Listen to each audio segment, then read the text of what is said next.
What's up, Tanner J-Man Show Nation? It is Monday night. It's June 9th, 2025. Brand new episode of the Tan and J-Man Show, episode 447 to be exact, closing in on another big milestone of 450. I'm Tanner Lee, co-host Just. The J-Man Mutt is back in the house this week. We missed you, J-Man.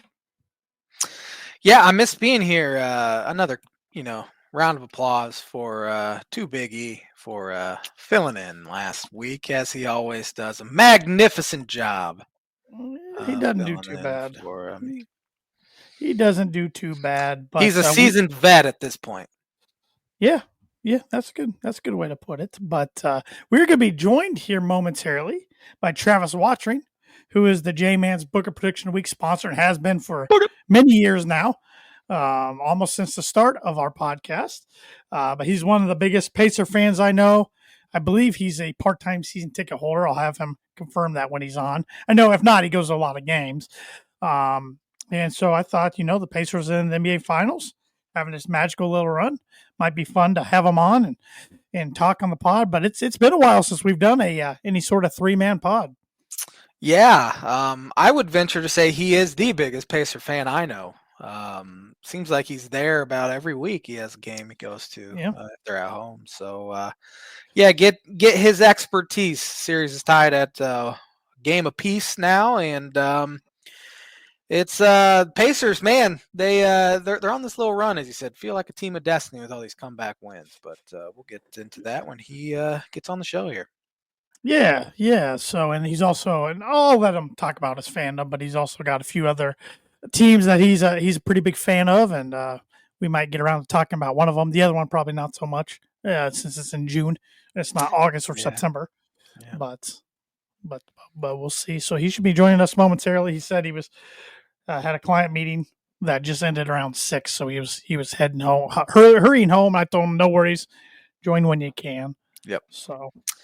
Yeah, but I did bring some birdie bogey, and it is an NFL question, actually. You might have seen this today on the tweeter, because I saw it on the tweeter. Mm-hmm.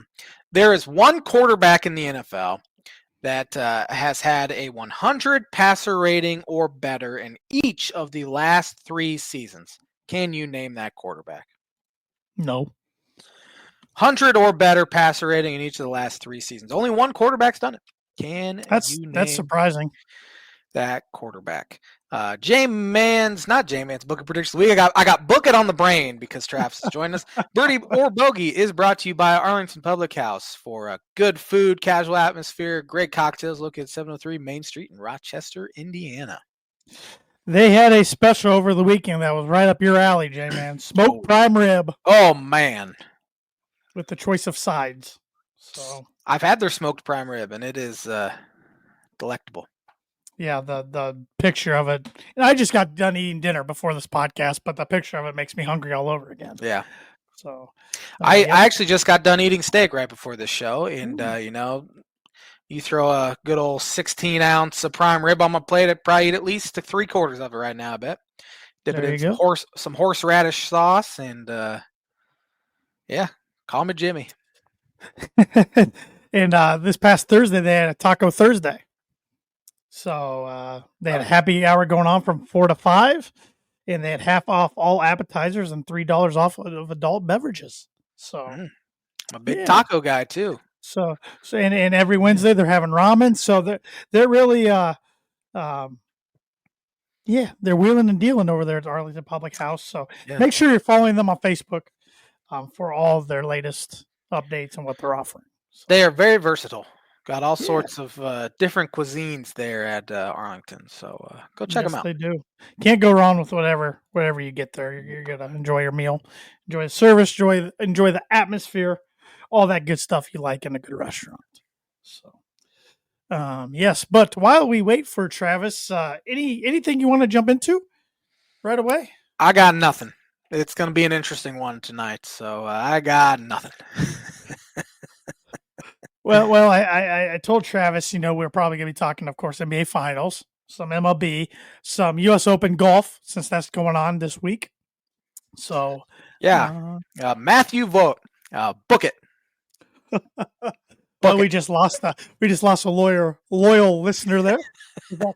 But in all honesty, I get why he's a national story. Oh, for I sure. mean, talk about a kid who did play some college golf, and then for one reason or another, stopped playing college golf and is an everyday dentist now. And I mean, anybody who qualifies for the U.S. Open who's not a professional, it's a pretty cool story usually. But Pretty dang good yeah, golfer too, for sure. yeah, because the qualifying sites aren't the easiest either.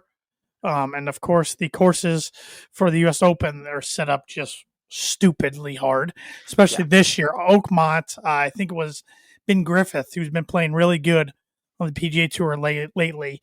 He was interviewed by somebody the last few days, and he said, if you could give me the final score of the weekend and tell me I'm going to shoot 4 over par for the whole tournament, he goes, I think I'm in contention. Man, yeah. That's how tough they're saying this setup is. This is the tourney where they like the winner to be around even, right? Around even, yeah. And I mean, there's a par 3 that's playing 300 yards, and I believe Rory in a practice round took a quadruple bogey on it. He's not been playing Adam very Scott, well anyways, though. No, he hasn't been. Adam Scott, the front 9, it made him look like a fool. So it's going to be interesting. But we'll save the U.S. Open talk and predictions for later on. But we do want to welcome Travis Wottring to the podcast. I need to change the overlay as all of a sudden it is covering our heads. Blocking my face. Yes. But while I work on that, Travis, welcome to the pod, and thanks for joining us. Yeah, I appreciate it, man. I was looking forward to it. I saw you over the weekend and thought it'd be a good time to hop on and talk some Pacers. Yeah, we were talking at the start before you hopped on. You're probably the biggest Pacer fan we know, and correct me if I'm wrong. Are you a season ticket holder or a part-time season ticket holder, or do you just go to a lot of games? So a buddy and I split a full season. So so we have access, which is amazing, to the playoffs when they do, make it and make these runs.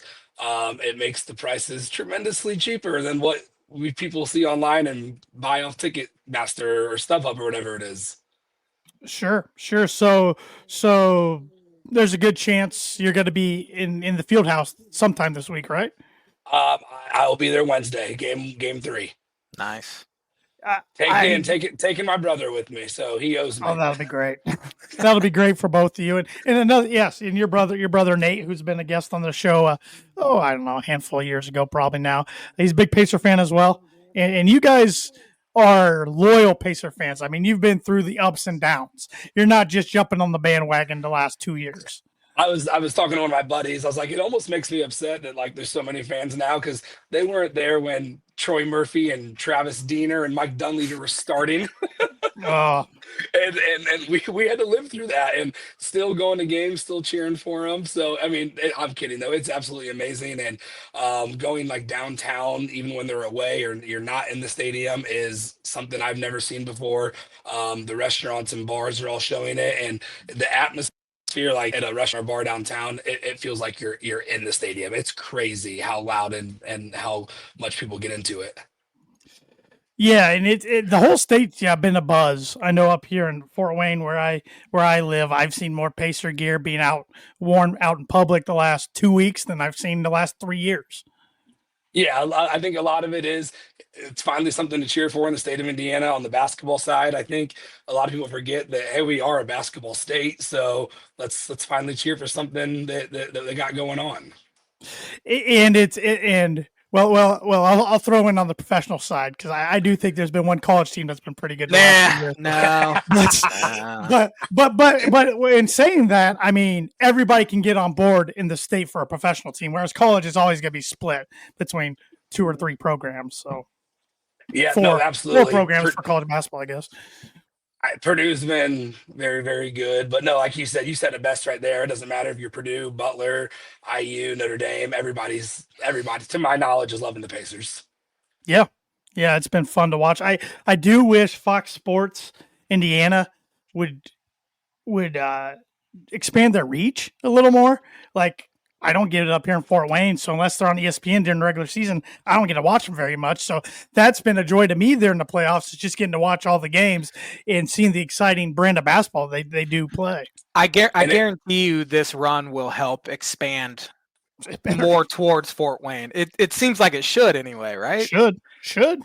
And I mean, I know it's a different, boys, girls, but I think the Fever are kind of doing the same thing. They're just getting Definitely. the love of basketball back to both sides, whether it's WNBA or NBA, where let people watch it. It's frustrating, even switching sports. Like I can't watch the Reds sometimes, or, the Colts might, it's like, what are we doing? We're in the state of Indiana. Let us watch our teams.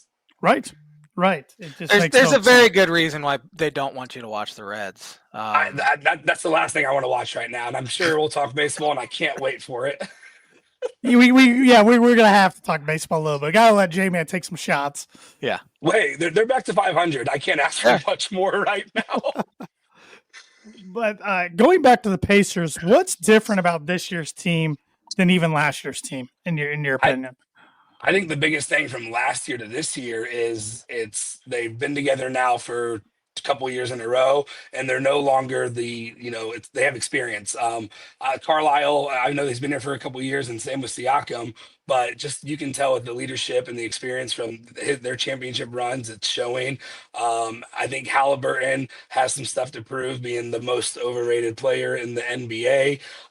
So I think just like their experience is the biggest thing that I've seen. They're no longer out there scared, nervous. That Boston series last year in the Eastern Conference Finals, they were winning essentially almost every minute of the game except for the last 4 minutes in every game, and they end up getting swept. So we're not seeing much of that at all this year in the playoffs. They're actually playing like the big boys they are and taking over a lot of games, and with some amazing comebacks, of course. Yeah, there's no doubt. I don't think anybody out there can argue they've been the better team every series so far. And like you said, I mean, look at the teams they've knocked off. They've knocked off the Bucks, who are the fifth seed. Fourth, fifth seed. That's usually a toss up. Knocked off the Cavs, who are the one seed in the Eastern Conference. Were they the best team? No, in my opinion, that was the Celtics entering the playoffs. But the Cavs were the one seed. Then they knocked off the Knicks, who were the 3 seed, and who have been. Really, the Pacers have been a thorn in their side, but I mean, it's been a nice rivalry going back to the '90s. This wasn't a fluke that they made the finals. No, yeah, it's what you just said. It's nice getting that rivalry back. I remember it's like, all right, would you rather play Boston or New York? And it's like, I think right now I'd rather play Boston because Tatum's banged up, and I'll let Derek White and Jaylen Brown try to beat us, who are two very, very good guards, some of the best guards in the NBA. But they didn't really scare me. It's like I'd rather beat the Knicks, but I don't want to lose to the Knicks. It was like I don't know which one I'd rather play, but it's fun getting that Pacers Knicks rivalry back in full force. It feels like. I remember telling J-Man on one of our episodes before Tatum got hurt and before the series was decided between the Knicks and Celtics, I said, as a Pacer fan, I would be more okay losing to the Celtics than the Knicks. But at the time before Tatum got hurt, I was like, I'd rather play the Knicks.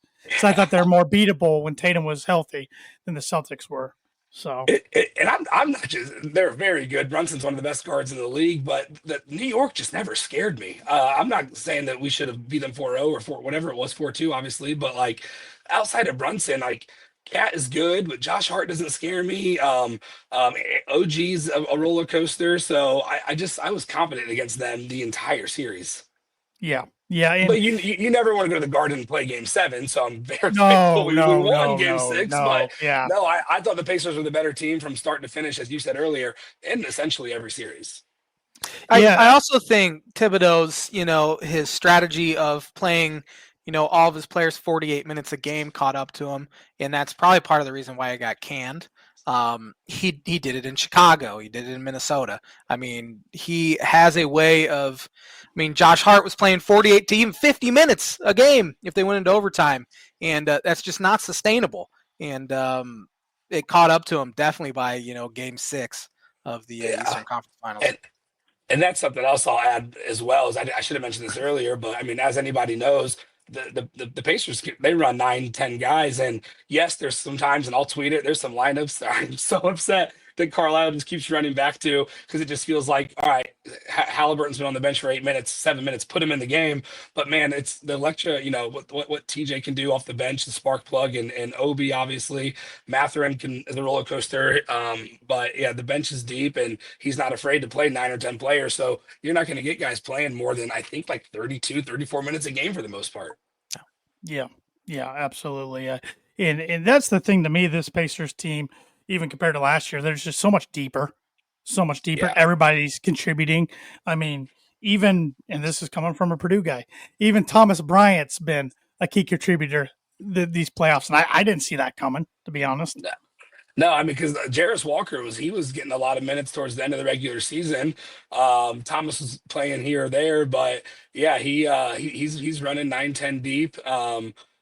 Thomas Bryant's threes. I'm always, me and Miles Turner. He doesn't know this, but we have a love-hate relationship.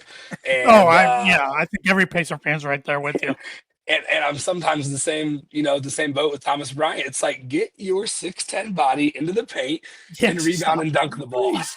Stop shooting threes. But they don't miss. I mean, yes, they miss, but you know what I mean. They're shooting. Miles is shooting 4, 5, 6 threes a game sometime, making 2 of them usually. And Thomas he's capable of doing the same thing. It's crazy. And the NBA's obviously changed over time. It's center dominant down low. There's not a lot of teams that have that anymore. No, not at all. And I'll pose this question to you guys. I mean, I know we still got a lot of series left to play here. It's tied at 1-1. But regardless if the Pacers win the championship and become NBA champions, or if they lose, do you think Indianapolis could become more of a destination for free agents the next couple of years? Because I got to think they're not going anywhere. I think most of the core is going to stay in Indianapolis, and they're going to be a force to be reckoned with the next few years in the Eastern Conference, at least. I think so. I mean, yeah, there's some contracts, there's some decisions have to be made. Obviously, is Miles Turner gonna get his? I mean, he's always been a trade talk for essentially his entire career. They have to make a decision with Neesmith coming up, but I think it's hard, that what they've done the last 2 years. It's like, why would you want to leave? But, maybe you take a little bit less money. I don't think that, the Pacers are never been a team to go out and get that big superstar. In the last couple of years, obviously Siakam's been, and he's towards the latter part of his career, he's been one of the biggest ones. Obviously outside of like Halliburton, but he was 2 years in when we got him. But no, I think Tyrese is an answer to what your question is. I don't know why you wouldn't want to go play with him. I mean, he's a point guard that's going to get you. He's a pass first point guard. He's going to get you the ball, and the dude is a electrifying as a spark. But I don't know. I don't know what they're going to do. I love this core. I would love to see this team run it back again, no matter if they win the championship or lose in the finals. They've clearly improved both all 2-3 years together. What's Hallie's contract situation? Because he's got to be getting close to being due for like a max deal at some point. Halliburton, I don't know that he just got paid. Oh, he did? Okay. Yeah, he just got paid. Do you know what it was, Tanner? I know it was a lot of money. It was a lot. It was just a year ago, maybe. Let me see here. 5 years, $245 million.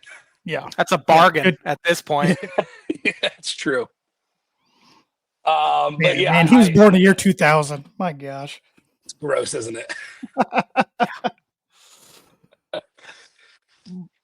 But what do you think, J-Man? Do you think this like day and age in NBA and now 2025, do you think market size is that big a deal for free agents as it was maybe 5 to 10 years ago with all this money being thrown around now? No. I mean, I think money talks, and I don't know why anyone would have an issue with going to play for the Indiana Pacers, with, as you said, Tyrese Halliburton is one of the, if not the best point guard in the NBA right now. And I mean, we see 2 very small markets in an NBA Finals. Right. It took both a while to kind of rebuild and get there, especially Oklahoma City after getting rid of, Westbrook and Durant and Paul George. But Sam Presti did it right. And it shows that you can have these superstar level talent and keep superstar level talent in these small markets, and you can supplement them with some really good players. So I don't know why we couldn't see, big time free agents. Now I'm not talking like a LeBron or anything like that, but big time free agents go to these smaller market teams. You're always going to have your certain guys who want to go to the big markets, Sure. the New York, the Knicks, the Lakers, even the Clippers, even though they're the Clippers, but they're in LA. But there's a lot of guys who don't want that pressure either. Yeah. And you can get paid just as much now at, like you said, in Oklahoma City or in Indiana as you can at some of those other spots. So I don't think it's near as big a deal as it was 5 to 10 years ago.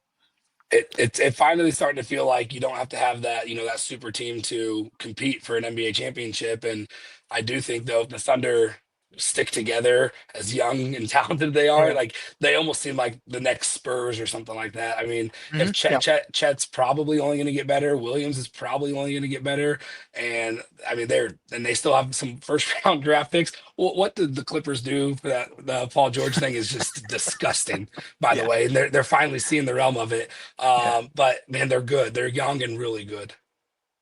Well, yeah, it's kind of funny, both of these teams, you're seeing some results from the Paul George trades for both teams, result in both teams being here in the finals. So, and I was a Paul George guy. You can ask Jay, man. I was a Paul George guy when he was in Indiana, but looking back on it, he got. I mean, well, what he did towards the end, I get it, but he gave all he had inside of him for the Beat the Heat series. I mean, I don't want to say single-handedly got us there, but he was a lot of it. I mean, that team was special as well. Nothing like this team, in my opinion, obviously, but Paul George gave a lot to Indy. It sucked the way he left Indy, though, from, all the rumors that were told.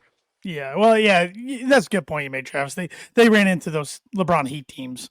I mean, that was kind of the history, the notion of the Pacers in with their good teams is either run into MJ or run into LeBron, or running into a Laker team that had a young Kobe and a Shaq still in his prime.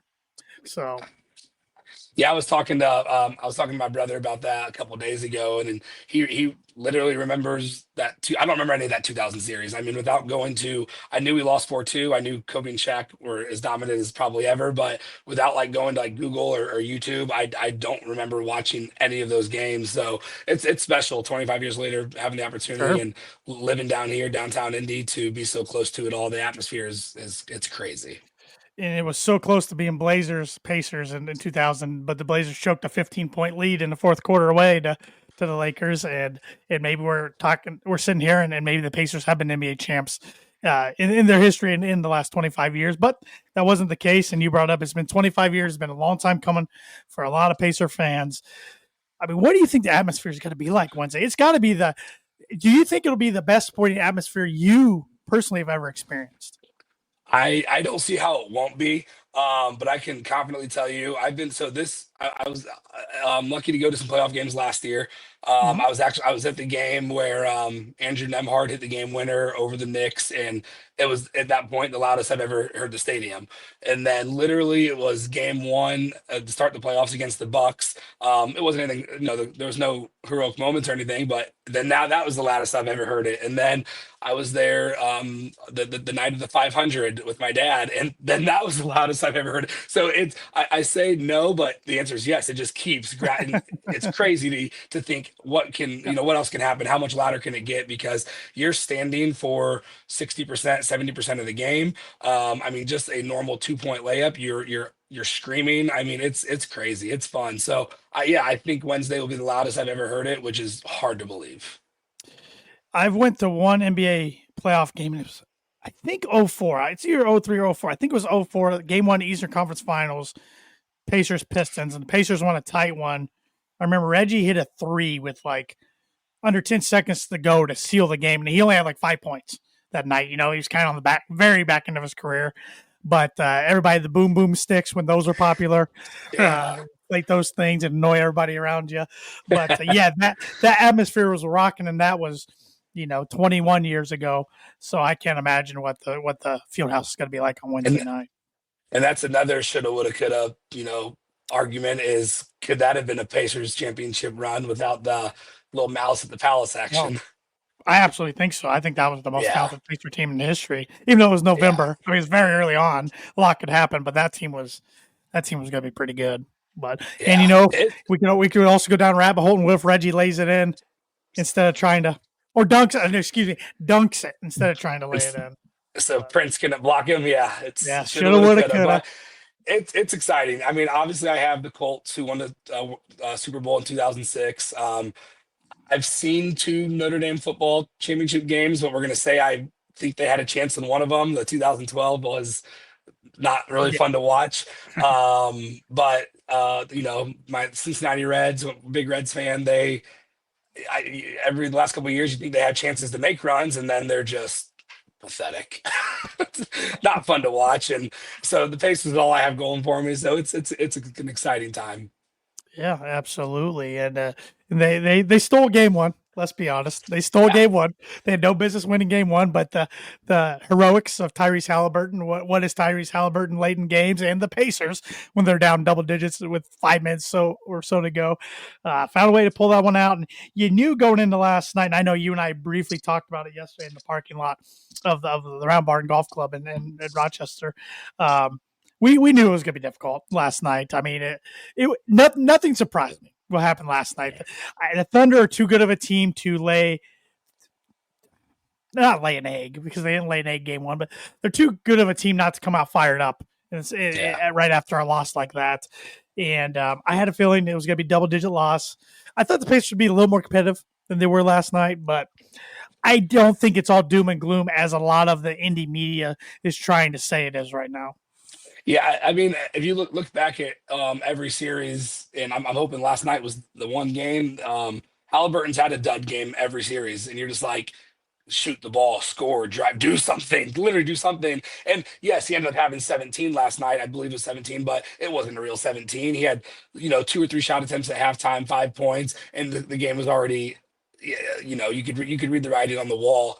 But yeah, going back to what you said, we stole game one, and that's 4 times we've said that throughout a series. Is they should not have won so many of these games, but the team. You can tell there's a fight in them, but when they do lose these games like last night, I didn't see that or feel that fight at all. Like there was even after the first quarter, I think they were down 4, but it just still felt like it was a game they were going to lose. And like you said, talking in the parking lot, please don't lose by more than 20 or 15. And I think it ended up being 16 on the dot. But Yeah. what I kept telling myself today was like, or people were texting me, my phone blows up during Pacer games, and it's like, hey, they did their job. They won one of the road games, the Yep. first two. And I think that was your booking a couple nights ago when you were on with It your was. dad, or a I couple said weeks ago they'd when take J Man game was one. out. Yeah, Yep. and that's what it's like. Hey, they did their job. They won one of the games. I mean, not who cares, but it was a successful road trip. Yeah, that's exactly what I was about to say. Like with the doom and gloom, I mean, they just split on the road against the best team in the NBA in the NBA Finals. You can't really complain about that, can you? No, People still find a way, though. Oh, they do. And yeah, one of my buddies who's a big Pacer fan was texting me that this morning. He was all ticked off. He's like, the indie media is already writing the Pacers off like it's doom and gloom today. I'm like, I don't know why. I mean, they did what they're supposed to do. Grab one of two in OKC, see what happens in game 3 and 4. I mean, Travis, would you take a split in games 3 and 4 right now and have it 2-2 going back to Oklahoma City game 5? you have to. I mean, Yeah, like right, Josh just said, you're playing the best team in the NBA. right. Yeah, I'll take 2-2, and then yeah, go to OKC, see what happens game 5. You're automatically getting that game 6. I mean, Exactly. every win is now another opportunity to play extra basketball. So Exactly. I think 2-2 is considered a win when this series was supposed to end 4-0 or 5-1 according to Vegas. Yes, and all the national media, and Correct.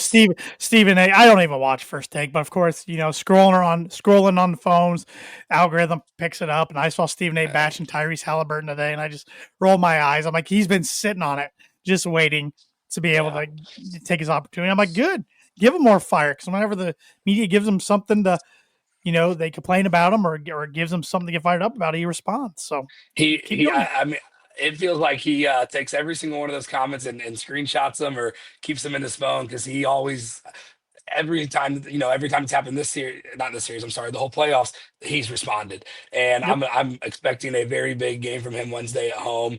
Like the atmosphere is going to be crazy. I feel like him and Miles especially Miles. I feel like they always just play better at home. I mean, as you should, with 20,000 people sitting there cheering for you.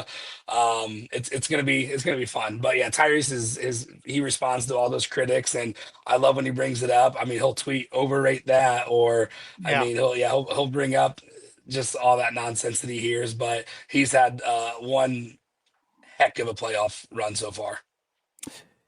If you had to pick, Or Tyrese, I said Miles, obviously. I knew, yeah, that's all right.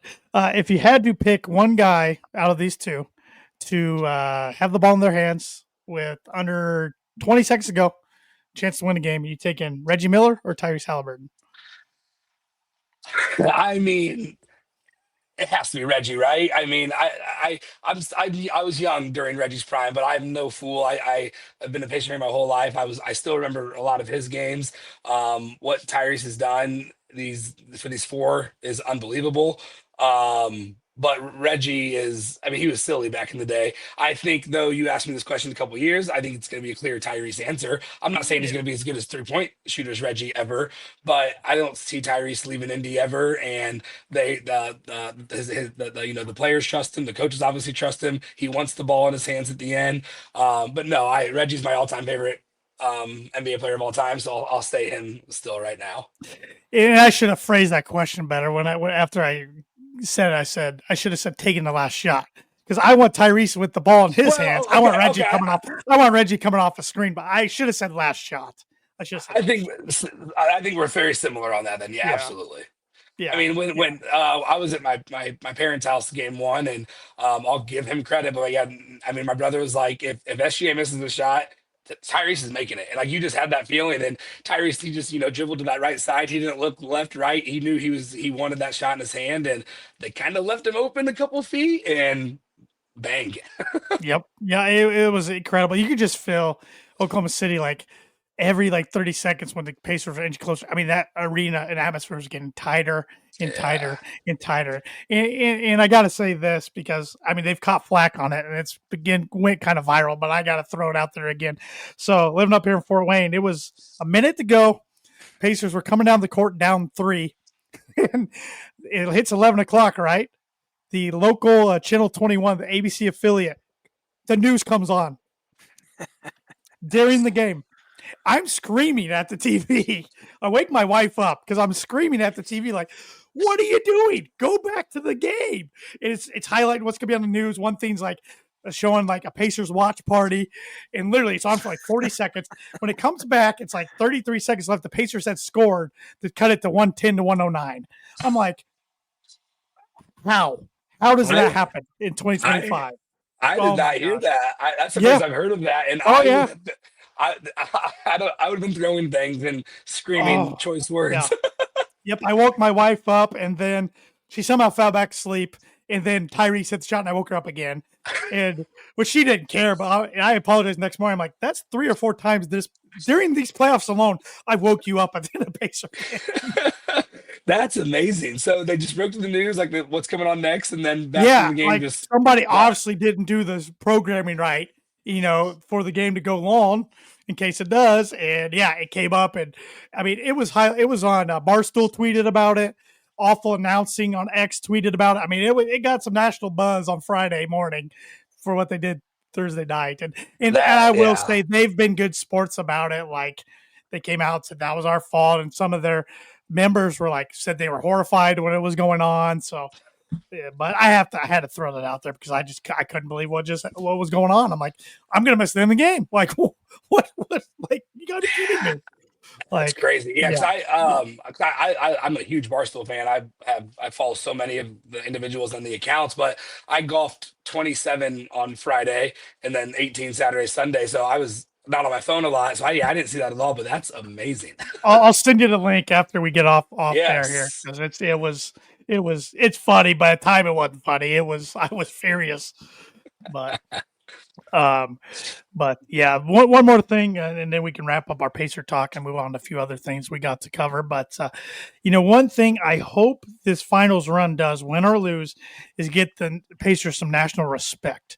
Because even after game one, and I didn't see this, my dad was telling me this, I don't know what analysts were talking about it. They were already talking about next year, the favorites in the East. And the guy goes, well, the Celtics won't be because, Tatum's down. He said Cleveland should still be good. The Knicks should still be good. And Milwaukee, assuming Giannis is still there. And he wasn't even mentioned Pacers. And the other guy goes, well, how about the Pacers? He goes, oh, yeah, I get the Pacers, I guess. I was like, they just won game 1 of the NBA Finals. They're probably returning they are returning a majority of the team next year. What else do they got to do to get some respect? They're going to be in the mix in the Eastern Conference. It just blows my mind. I don't. I don't think I genuinely don't think they'll get it. I think they thrive off being the underdog, so I don't think it's a big deal to the players. At least they say they thrive off of it, and clearly they do. But the ESPN, the national media just does not think they don't think the Pacers are good. Hey, he was hurt this series. He was hurt this series. Right. So I don't know what else they have to do to get that, and it is frustrating as a fan. But I do think the players thrive off of it at least, and it works. We'll keep being the underdog and keep showing up to the Eastern Conference Finals, and now showing up in the NBA championship.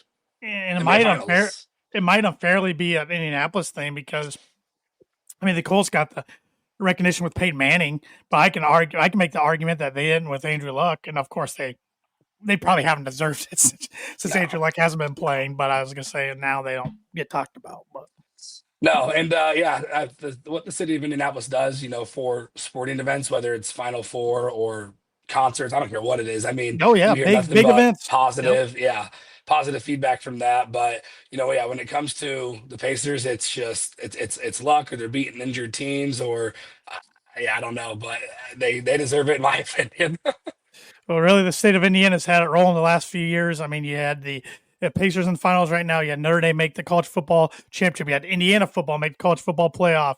You have the Fever doing what they're doing with Caitlin Clark. You had Purdue in the national championship for men's basketball last year. It's they've had it rolling, and hopefully the Pacers can continue it going forward the rest of the series. Predictions for the 2 games this week. I hate to say what I'm about to say, but I have been to every game 3, and I have seen the Pacers lose every game 3. So I could, no, we're going to flip it. I'm going to change my mind. Pacers will win tomorrow, on Wednesday. I'm sorry, and I can see them potentially losing game 4. So I'm gonna see a Pacer game 3 victory finally. There's only 2 games this week. Yeah, Wednesday, Friday, Friday. Then Monday, and I don't know what other days next week. Man, 2 games in 7 days. That's crazy. No wonder the playoffs just take forever. Sorry, I'm an old man sometimes. No, I think they split as well. I think I'll give you game 3, Trav, just so you can see him win a game. It would be amazing. I think split's pretty. I think that's pretty fair to say they'll split. Yep. I like the notion winning game 3, lose game 4. I'd be shocked. And I hate saying this. I'd be more shocked if they took both games than I would if they lost both games. Yeah, that's fair. Because I as much as I want the Pacers to win, I do think Oklahoma City's the better team. I think they're the best team in the league. So more times than not, they're going to win a best of 7 series. But hey, that's why you play it. Yeah. Play it. Any final thoughts, Trav, on the Pacers? Go Pacers. Pacers. Well said. It's like I said, it's exciting time for the state of Indiana. It's really exciting, downtown. It's the atmosphere is crazy. Looking forward to Wednesday, Friday. Wednesday I'll be there at the stadium, and Friday I'll just be downtown watching it at a restaurant or a bar, and really looking forward to both of them.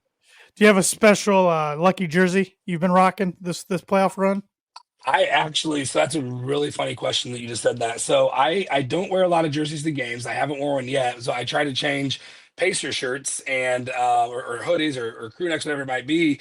And I keep trying because I haven't seen a Pacer victory at the stadium yet. That's not true. I did see one, but I was wearing the Halliburton, choke shirt. I actually had a friend make one online for me, and I had it to wear to game. What was that have been the Sunday night after the Indy 500?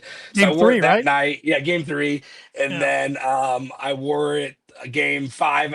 Obviously they're at New York, but I just wore it at the restaurant or bar I was at, and so I'm done wearing that shirt this playoff. So I just keep kind of testing, testing the waters. I wore the The NBA Finals one, the gray one for Game 1 at my parents' house. So maybe I'll rock that one Wednesday. I don't know. It's usually a last minute decision, but no lucky ones yet, unfortunately. Well, and hopefully they give you everybody their rally towel or a shirt on the seat or something because it Yeah, needs to I look great. saw it. It needs to look good. It's a gold one. It actually, I forget what it says, but I had it sent to me today, and it looked really cool. So I'll definitely rock that being there. Good, good deal, good deal. So, all right, J-Man, you want to educate Travis and I because yes, sir. We just talked a lot, so we need to get educated here. On this day in a lot of British Open. Which is now it's now just the Open, right? It's just the Open. It'll always be the British Open to me, but yeah, the Open. But you can hit me with some of the recent ones, but maybe not like way back in the day. I won't you don't want to guess who won in 1905? Old Tom Boris? James Braid. Yeah, that was my second guess. Not really. Yeah. Never heard of James Braid. 1914 Pittsburgh Pirates shortstop Honus Wagner, second player to get 3,000 hits. I still believe his baseball card's worth more than any other card, I believe. One specific one. Yeah, worth significantly more than my life is what is. On this day in, we're in the 40s. There's not great ones this week. The first Sunday night game in baseball history happened where the San Francisco Giants lost to the Houston Colts 3-0. Wouldn't have guessed that would have been the first matchup. No. On this day, they must have just played the Open back in the early 1900s because there have been none. It is June though, and they usually play it in July, right? They usually play the Open British, in July. Yeah, because U.S. Open's in June. Yep. A lot of French Open. Who won the 1985 NBA championship? Well, I think it was the Celtics. No, they lost to this team. Travis, you got a guess? The Lakers. The Lakers is correct. Who was MVP? Your turn, Tanner. I'll go with 585. I'll go with Magic. It was Kareem. No, wrong on both accounts there, T-Dog. Yeah, I had 50-50 chance really on everything there. So on this day in 1993, who won the Stanley Cup final? 93 was the Canadiens. It's the last time a Canadian team has won it. Now Edmonton's got a chance here against Florida. Who won the Stanley Cup on this day in 2001? Colorado Avalanche. It was. I was hoping you got that wrong so I could make fun of you. No. On this day in 2003, who won the Stanley Cup final? Is that the Devils? It was. You're pretty good at this. On this day in 2010, who won? This was a pretty easy one, I think. Blackhawks. It was the Blackhawks. Patrick Kane scored in the Cup winning goal. Everybody around the whole state of Indiana jumped on that band. Well, not everybody. Most people did jump on that bandwagon. They're off now because they're terrible. Yeah. Who won the 2013 French Open men's tennis tournament? Nadal? It was Nadal. Let's see here. You wouldn't get this, so I'm not going to give it to you. I wouldn't even get it, so I don't know. Anyway, I'll give it to you anyway. 2016 MLB draft, Philadelphia Phillies selected Mickey Moniak, #1 overall in the MLB draft. The only Mickey besides Mantle I knew that played baseball was Mickey Morandini. Well, Mickey Moniak plays for your Colorado Rockies, so it shows how much you pay attention. Yeah, mine, yeah. Your Colorado Rockies. Even if I was an actual Rocky fan, I wouldn't admit it this year. That's going to do it for On This Day this week. All right. And On This Day is brought to you by, like it is every week, Mooney Wood Laser Crafts. That's right. Not just Mooney Wood Crafts anymore. Rebranded to Mooney Wood Laser Crafts. They are a veteran-owned and operated woodcraft shop based out of Texas with Indiana grassroots. They provide 100% hand-cut custom designs to fit your needs, and their pieces are a great addition to any home, office, or man cave. You can see some of their recently completed projects by visiting them at Mooney Wood Laser Crafts on Instagram and on Facebook. And if you let them know the Tan and J-Man Show sent you, you get 15% off your first sign order. So go check our story out. I think I shared it last night on the Tan J-Man Show Instagram account. So that's really doing a lot of new work laser machining. So Yeah. making all kinds of things. Pretty cool. I was gonna say I thought I saw a video of Yeah. the laser machine working on the gram today. Yeah. He's been doing things on tumblers and wallets and just testing all sort of things out. So yeah, he can do more than just the woodcraft part now. So get your sign orders in though, or whatever order anything you want made. Let Thad know, and he'll take care of you. All right, fellas. Well, before we get into baseball talk, my blind ranking is baseball related, and this is for both of you this week. And knowing Travis was going to be on, Travis is a big Cincinnati Reds fan, like you said earlier. So I've picked 5 Cincinnati Reds for you guys to rank. However you want. Travis can do it by career, or he can do it by his appreciation for these guys. J-Man, you probably do it by career or dislike. Hatred, these guys. yes. I was thinking I was going to do it by hatred, yes. However you guys want to do it, it's up to you, but you will rank them blindly without knowing who's coming next. And we are starting with Mr. Jay Bruce. I'm going to go with how, like, me as a fan on this, and on that one, you're going to might laugh, but number 2. Okay. I remember you being a big Jay Bruce guy. In fact, you even kind of modeled his little arm thing when you were about to hit there in the batter's box. I remember you doing that, so that makes sense. I'm gonna do it by how much I dislike these players. Jay Bruce. How much did I dislike Jay Bruce? I'm gonna do the cop out and put him at 3 because I don't know who else on this list. I knew you were gonna do that. Yeah, kind of cop out. I don't even have anything really against the Reds, but I got tired of Jay Bruce from a mutual friend of all of ours on this podcast just because he talked about Jay Bruce all the time. Yeah. So, all right. Next up, Adam Dunn. 5. You're not a Dunn fan, huh? I mean, it was I don't want to say what I want to say it was either a home run or a strikeout, but he struck out way more than those home runs. So no, Adam was great in left field. I shouldn't say great. He was good in left field when the mediocre Reds were out there trying to play baseball. But no, I was never a big Adam Dunn guy. He was definitely a 3 true outcome. He was either strikeout, homer, or walk. That was pretty much his game. He would have thrived today now that they have the DH because he could have just hit because he was rough out there and left. He was kind of a Cub killer. I wouldn't say I disliked him a bunch, so I'm gonna put him at 4. He hit 270 bombs as a Red. Next up, let's see here. Sean Casey. I'm gonna go with 4. Sean, I first baseman. I guess a little bit. I was younger during his prime as a Red, so I'll put him at 4. No hate towards him at all. I always remember I forget which one it was, but there was a video game that I used to play where he had a catch going over like the tarp into the stands, like a foul ball that he caught it, and it was always like on the video game when you're loading in or whatever. But no, yeah, Sean Casey, I'll put it number 4. I'm gonna put him 5. I always liked Sean Casey. Of course, he wasn't there when we were older, like into high school and stuff. Like he was there when we were in like elementary and middle school. So I didn't dislike him, and he seems like a pretty nice guy. I mean, his nickname was the Mayor because he talked to everyone nickname. At first base. So no hatred toward Sean Casey. Brandon Phillips. 1. I am, and well, Nate, that's his all-time favorite baseball players. But for me, I'm saving number 1 for what I hope is number 1. But Brandon Phillips will be number 3 for me. You're not getting the one you think you are, Travis. Sorry. He's mine. I'll talk about it when it comes then.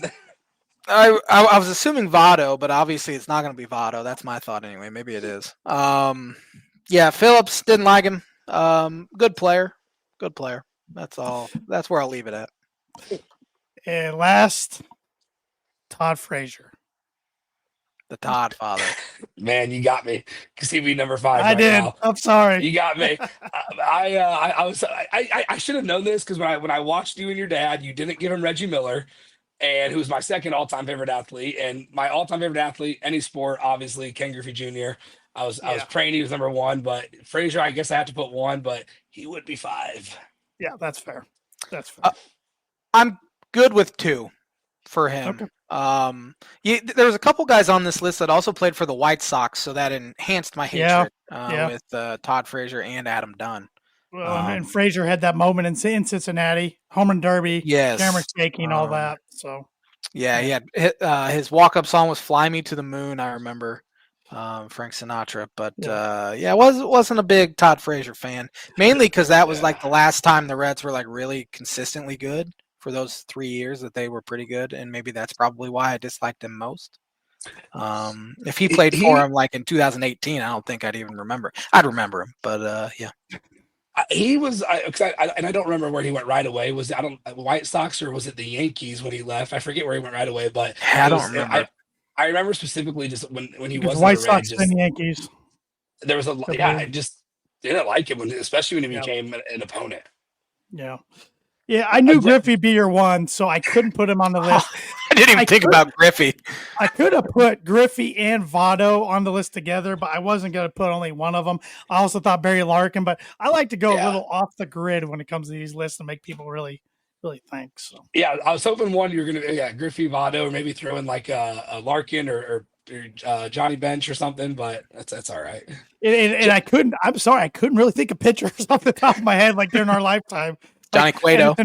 Cueto, Volquez. I mean, Chapman for a reliever. Homer Bailey. They had that run with Sonny Gray, and then I really can't even think of his name. Who's the pitcher who's not even in the league right now? Bauer. He was Trevor Bauer. Very into the Reds. Yeah. Josh, there's one specific player I'm thinking of. You have tweeted this since we were younger. There's one player. I'll see if you can get if we're on the same page here. He's a Cub killer. He at Chicago specifically. He would hit like 180 all season, and I feel like he hit like 400 at Chicago. Man, that doesn't narrow it down as much as it probably should. It wasn't like Scooter Gennett, was it? No, Scooter had that one really good year where he hit like 30 bombs. Oh man, I can't even think. All right, so there's 2 that come to mind. One of them I feel like it was oh wow, this is gonna Drew Stubbs. I feel like that you that's a good one. Yeah. He had a 3 homer game at Wrigley. I remember that. Yeah. And then for some reason it always felt like Billy Hamilton for the Cubs at Wrigley. He did that. Good call on both. Because yes, Billy Hamilton couldn't hit anything, but he'd come to Wrigley and he'd hit a leadoff homer against John Lester. And you're like, what in the heck is happening? A guy on their current roster. My brain is not working at full capacity, but I'm gonna go look it up right now. But a guy that has absolutely killed him since he's been up, and he's only been up for like 3 years now. TJ Friedl kills him. Just kills him. Yeah. I hate seeing him up. Yeah, he plays center, leads off, and he's had a heck of a year for this mediocre Reds team so far. What at the beginning of the year I thought was going to be a really good ball club. I mean, I was really excited for Matt McLain to come back. It was horrible losing him last year, and he's been bad. He hit a big home run yesterday to take the lead against Arizona for the sweep, but no, he's been bad. They've all been essentially pretty bad. Yeah, they did have a nice sweep yesterday. They're playing better baseball here. Mm-hmm. But Hunter Green is getting a second opinion. He's hurt again, which he's been oft injured. So they obviously really need him to be good. But the pitching staff's really good. They just haven't really hit, which is weird because they have a pretty good lineup, honestly. I'll be honest, a lot of my focus right now has been the Pacers. So there's so many stats I can't even tell you, but I do remember at the beginning of the year, the Reds were losing games 1-0. I think they had like 5 or 6 0-1 games in the first like month or something very similar to that. So their bats were killing them and still kind of are. They're heating up a little bit. They had a series, I think it was against Texas in April, where they gave up 3 runs the entire series and lost 2 of 3 or something like that. Yeah. It was like, they lost 1-0 each of the final 2 games of the series. But I mean, they have a superstar level talent, Nelly De La Cruz. I think he's been very inconsistent, especially this year. But he hits. I mean, he hit a homer at Wrigley where he hit 116 miles an hour right down the line, and you're like, why can't he do this every single time he comes up? But something seems missing. But I honestly still think, and I even texted this to your brother because your brother doesn't leave me alone when the Cubs and Reds are playing, which I love it. I've especially liked it this year because the Cubs, took 2 or 3 twice, which it hasn't been the case for like 3 years now.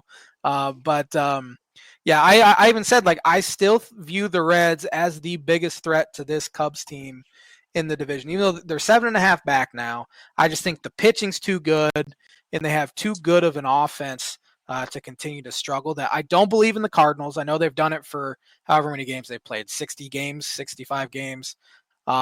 Brewers are still, a little scary, but I still view the Reds as the second most talented team in the division. And I do not want them to get hot. Yeah, J-Man, I would love it.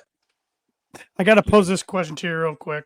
Is your like nightmare scenario like of whatever, like your worst nightmare scenario in baseball? Would it be like the White Sox have already clinched the AL and the Reds and Cardinals are playing for the NL? That'd be brutal. Yeah.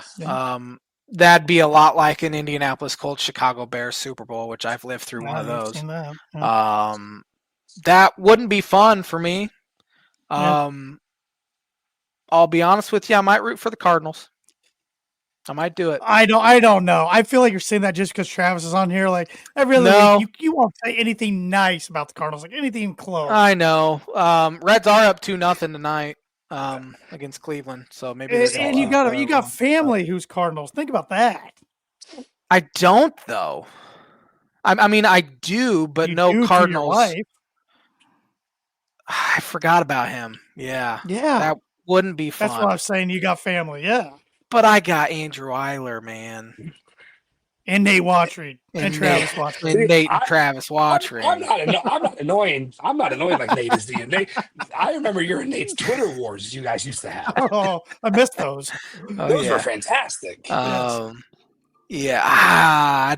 don't want to live. I don't want to live through it. I'll be honest with you. I've watched the Cubs this entire episode. Have you even noticed? No. I'm very. You're good at that. You're good at that. They're up 1-0. Kyle Tucker took. I should have known when you made your comment about your brain not. All there. I could have went down many. I'll be honest. I didn't take it, but I tuned out a lot when we were talking NBA Finals. So if I said anything weird, I apologize. I can tell you let us talk about it for a long time. I figured something was going on. Andy spoke too soon. Cleveland just scored. Oh, good. The J-Man's curse is very real. So it is. We've known. So well, I need to do this read real quick. The blind ranking segment is brought to you by, like us every week, Performer Print 2 Promo Group. If you're looking for a trustworthy, dependable resource for your next trade show, company picnic, or sales meeting, Performer Print 2 Promo Group has over 50 years combined experience in promotional products and commercial print. They strive for fast and efficient response to all your print needs. So you need to look no further. Let them be your one source print and promotional company today by giving Barbara Van Weinsberg a call at 574-210-3815. And before we get to the birdie or bogey question, J-Man, which you can repeat since Travis wasn't here at the start when he said it, we got the U.S. Open going on for golf, the third major of the year. Golf's toughest test usually, like we said, the opening of the pod. The USGA likes to have the winning score be about even or so. So who we liking, boys? Who we liking to win the U.S. Open? I think now that Rory's won, that I've decided in majors that I'm going to choose somebody else to curse. All right. Wow, this is a story. I think it's going to be Bryson. So he is playing this week, right? I assume. Yeah, he's the defending. Okay. He's the defending U.S. Open champion. He won it last year. So. This will be the J-Man's book and prediction of the week. Bryson DeChambeau will win the U.S. Open, and J-Man's book and prediction of the week brought to you by the guy sitting to my left. Nope, my right. I'm so the guy who's usually not here that's on the show, Travis Wottring. Let him do his own read, J-Man. You are choking this away. I am the J-Man's booking guy, Travis Wottring, the owner of the Travis Wottring Agency, specializing in all insurance needs. There you go. We appreciate you've been our longest standing sponsor for many years, and we appreciate the support, Trav. Absolutely. Yeah, man. I remember when this podcast started, and you and I were talking about it, and I don't always get to listen live, but it's very rare if I don't at least listen, that later that night or the next day or two. I've always been a big fan. We appreciate it. Who you taking to win the Open? I've always been a Bryson fan. Me I too. even during his robot invention days, even during his live days. I don't know. I think what he's done is great with his golf game. I won't steal J-Man's there. I'm not the biggest fan of this person I'm about to say, but I think this is the type of tournament set up for Rom to win. I took mine. Well, I'm not. Well, I won't take him either. Then, so no, go ahead. Go ahead. I'll choose somebody else. I'll choose somebody. I'd like to see X win. I'd like to see Shoffley win. I mean, I think he won 3 or 4 years ago or so. But it's going to be a big name. There's my answer. You can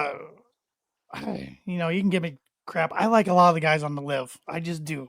And I don't think anybody, besides Scotty Scheffler, nobody's playing better golf than Joaquin Niemann this year. He was my pick for the PGA Championship. I'm sticking with him for the U.S. Open. So, I read an article. I think it was a good buddy of. He's been on the show, Jason Sobel. We were talking, and it's because of an article he wrote. And whoever they are, they say that he is outside of Scotty. They say he's like one of the best golfers in the world. And I know his tournament wins don't always show it, but he's capable of winning anything. And it's funny you just said that name. I was just talking about him with Jason a couple weeks ago, but I like that pick. Yeah, yesterday was his 4th win on live this year. I know they don't have their fields aren't as big as the PGA Tour fields, but they're still pretty top heavy. So that's still pretty impressive. So, J-Man, hit us with that birdie or bogey question one more time. There is one quarterback in the NFL to have a passer rating of 100 or better in each of the past 3 seasons. Can you name that quarterback?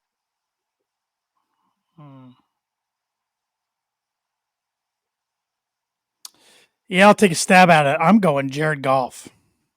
Travis? I was hoping you were going to forget me. Let's go with Matthew Stafford. It is Tua Tagovailoa. Oh my gosh! You could have gave me 10 quarterbacks. I wouldn't guess them. Yeah. I don't think we've ever had Dolphin answer birdie or bogey. I guess there's never anything good with the Miami Dolphins that I could even possibly have an answer for. So, well, just like my golf game over the weekend, give me another bogey. Thanks for watching the Tan and J-Man show. Thanks, Trav, for joining us tonight to talk some Indiana Pacers. Have a good time at Game 3 on Wednesday. Happy Father's Day to all you fathers out there as well. So we'll be back at it next Monday with another episode. Have a fantastic week, everybody. Thank you.